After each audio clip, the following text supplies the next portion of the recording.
اور کیا فرمایا؟ میرے نبی کے متعلق فرمایا کہ جب اللہ اور اس کا رسول فیصلہ کر دیں تو تمہیں بولنے کا حق نہیں ہے۔ اور میرے نبی کے لیے ارشاد فرمایا کہ صلو علیہ وسلموا تسلیما، درود بھی پڑھو، اس کی بات کو بھی تسلیم کرو۔ اس کا مطلب ہے کہ نبی کی ذات جیسی کسی کی ذات نہیں، نبی کی بات جیسی کسی کی بات نہیں۔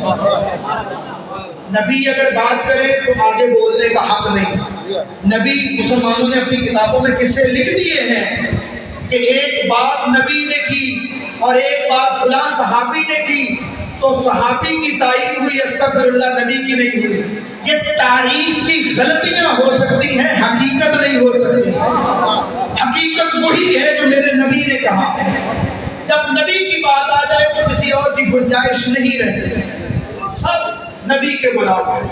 صحابہ پہ بھی واجب ہے نبی کی بات مانیں، اہل بیت پہ بھی واجب ہے کہ نبی کی بات مانیں۔ صحابہ بھی نبی کے پیچھے چلتے تھے اور اہل بیت بھی نبی کے پیچھے چلتے تھے۔ میں شاید جملہ جلدی کہہ گیا، آسان کرتے کہوں، نبی آگے چلتے تھے، پیچھے اہل بیت چلتے تھے، ان کے پیچھے صحابہ چلتے تھے۔ سب سے بلند نبی کی ذات ہے، نبی کے بعد اہل بیت کی ذوات ہیں اور ان کی ذوات کے بعد صحابہ کی ذوات ہیں۔ تو میں عرض کر رہا تھا کہ نبی مرکز ہے، نبی محور ہے، نبی کے پیچھے چلو کامیابی ہے۔ اللہ فرماتا فی رسول اللہ اسوۃ حسنہ، کسی اور میں تمہارے لیے اسوہ نہیں ہے، فقط نبی میں اسوہ ہے۔ ما آتاکم الرسول فخذوہ وما نہاکم عنہ فانتہوا، میرا محمد جو دے اسے لے لو، جس سے روکے اس سے رک جاؤ۔ پروردگار ایسا کیوں کہ جو دے لینا ضروری ہے، جس سے روکے رکنا ضروری ہے۔ ایسا کیوں ہے؟ کہا ایسا اس لیے ہے کہ نبی جو دیتا ہے وہ زندگی ہوتی ہے، جس سے روکتا ہے وہ موت ہوتی ہے۔ نبی جو دیتا ہے وہ زندگی ہے، جس سے روکتا ہے وہ موت ہے۔ اس کا مطلب محمد عربی نے اپنی زندگی، ظاہری زندگی کے پہلے لمحے سے لے کر آخری لمحے تک جو دیا ہے وہ زندگی ہے۔ اللہ نے کہا کہ تمہارے لیے رسول کی زندگی میں بہترین نمونہ ہے۔ یہی آیت کا ترجمہ ہے، لقد کان لکم، بات تحقیق تمہارے لیے ہے۔ میری بات پہ یقین نہ کریں، کل جتنے ترجمے اب تک چھپ چکے ہیں ان کو اٹھائیں، اپنے پسند کے مولانا سے ترجمہ کروائیں۔ ترجمہ یہی ہے جو میں کر رہا ہوں، لقد بات تحقیق، کان لکم تمہارے لیے ہے، فی رسول اللہ، رسول میں اسوۃ حسنہ، اسوہ کامل۔ اس پوری آیت میں اللہ نے یہ نہیں کہا کہ تمہارے لیے 40 سال بعد نبی کی زندگی قابل اقتداء ہے۔ نبی کے لیے اللہ نے یہ نہیں کہا کہ تمہارے لیے نبی کی 30 سال کی زندگی میں اسوہ ہے۔ کہا میرا رسول جب سے آیا ہے قیامت تک کے لیے اسوہ ہے، اس کا ایک لمحہ بھی ایسا نہیں جو میری مرضی کے برخلاف ہو، اس کی سانسیں بھی میری مشیت پہ تلی ہیں، اس کا بولنا میری مشیت، اس کا چپ رہنا میری مشیت، اس کا چلنا میری مشیت، اس کا رکنا میری مشیت، اس کا جاگنا میری مشیت، اس کا سونا میری مشیت، اس کا دینا میری مشیت، اس کا لڑنا میری مشیت۔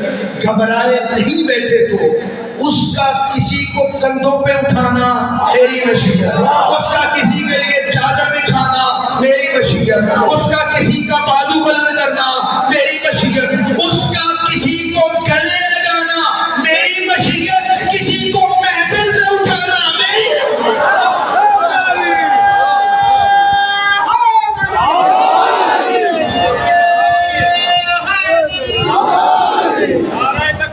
اللہ اکبر، اللہ اکبر، اللہ اکبر۔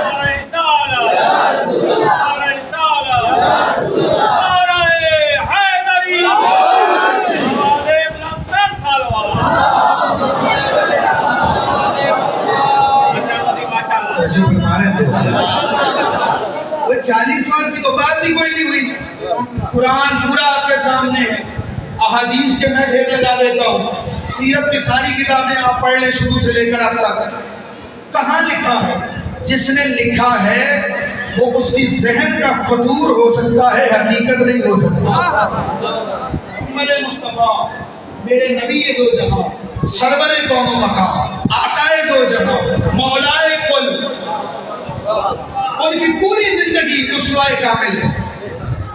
40 سال بعد نبی نہیں بنے، 40 سال بعد اعلان کیا ہے، 40 سال بعد نبی نہیں بنے، نبی پہلے تھے۔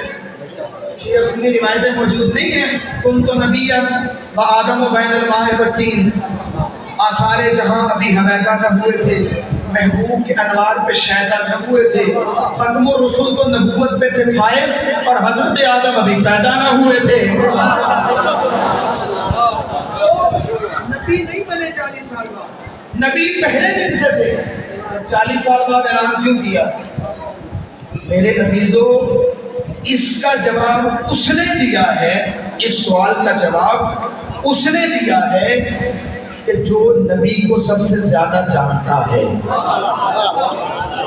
چلے میں اور آسان کروں، اس سوال کا جواب اس نے دیا ہے کہ جو نبی سے ہے نبی اس سے ہے۔ حیدر کرار نے نہج بلاغہ میں کہا کسی کو تعلیم دینی ہو تو زبان سے پہلے عمل سے کر کے دکھاؤ۔ نبی نے قرآن 40 سال بعد پڑھا ہے، لوگوں کے اوپر قرآن 40 سال بعد پڑھا ہے، 40 سال پہلے قرآن بن کے دکھایا ہے، پھر قرآن پڑھ کے سنایا۔ پہلے اپنی 40 سالہ زندگی، اپنا کردار بنوایا، اپنی ہستی بنوائی ہے، اپنی شخصیت بنوائی ہے، اور اپنی شخصیت خدیجہ اور علی سے نہیں بنوائی، ابو طالب اور حمزہ سے نہیں بنوائی، بنی ہاشم سے نہیں بنوائی، مشرکوں کے منہ سے کہلوایا ہے تو صادق بھی ہے، صادق بھی ہے تو۔ میں آپ سے سوال کرتا ہوں، آپ سارے مجلس، یہ جو مشرک میرے نبی کو صادق اور امین کہتے تھے، یہ نبوت سے پہلے کہتے تھے یا بعد میں؟ اعلان نبوت سے پہلے نبی کو ابو قبیس پہ کھڑے ہوئے، ابھی اعلان نہیں کیا، اعلان کرنے سے پہلے پوچھا ہے، او لوگوں مکے والو، تم نے میری پوری زندگی دیکھی ہے، تم نے مجھے کیسا پایا ہے؟ کہا بات میں تجھ سے صادق کوئی نہیں، کردار میں تجھ سے امین کوئی نہیں۔